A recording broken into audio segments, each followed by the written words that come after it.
அன்பு செல்லமே, பொன்னான உன் மனதிற்கு காயத்தை போடத்தான் இந்த சாய் வந்திருக்கிறேன். என்னுடைய தங்கமே, உன்னுடைய முழு மனமும் எனக்கு தெரியும். ஒவ்வொரு நிமிடமும் என்ன நினைக்கிறாய், உன் மனதில் என்ன ஓடிக்கொண்டு இருக்கிறது, நல்லது நினைக்கிறாயா இல்லை கெட்டது நினைக்கிறாயா என்பது அனைத்தும் இந்த சாய்க்கு நன்றாகவே தெரியும்.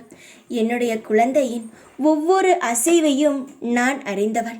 அப்படி இருக்கும் பொழுது உன்னுடைய கவலையையும் உன் மன பாரத்தையும் எப்படி நான் அறியாமல் இருப்பேன் சார்? எதுவும் தெரியவில்லை சாய், வெறும் கல் என்று நீ சொன்னாய். அப்பொழுது எனக்கு சிரிப்பும் கவலையும் தான் வந்தது. ஏனென்றால் உனக்கு நான் எவ்வளவோ உதவி செய்திருக்கிறேன். ஆனால் ஏதோ ஒரு சிறு கஷ்டம் வரும் பொழுது நான் செய்த அனைத்து விஷயங்களையும் மறந்துவிட்டு நான் கல்லென்று சொல்லிவிட்டாய். தங்கமே, நீ எவ்வளவு வேண்டுமானாலும் என்னை திட்டிக்கொள், நான் கவலைப்பட போவது கிடையாது. ஆனால் நீ சோர்ந்து போகக்கூடாது.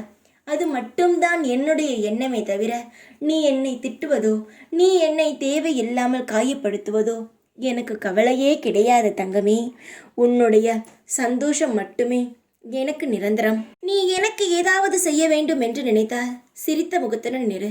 நான் உனக்கு எல்லாம் தருகிறேன் தங்கமே. உன் மனதில் இருக்கும் கஷ்டத்தை எடுத்து சந்தோஷத்தை தருகிறேன். நீ என்னுடைய குழந்தை. உன்னை நான் கை கழுவி அப்படியே விட்டுவிட்டு சென்று விட மாட்டேன். நான் எப்பொழுது உன் கையை பிடித்தேனோ அதிலிருந்து நீ இப்பொழுது வரை என் கையை இறுக்கமாகத்தான் நான் பிடித்திருக்கிறேன். உன் கையை நீயே என் மீது கோபப்பட்டு போகலாம் என்று நினைத்தாலும் நான் உன்னை போக விட மாட்டேன்.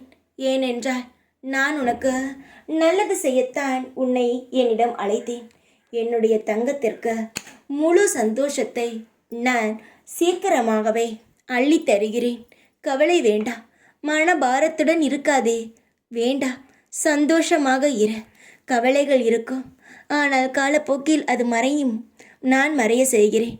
சந்தோஷமாக இரு. எப்பொழுதும் உன் கூடவே இருப்பேன் நான். ஓம் சாய்ராம்.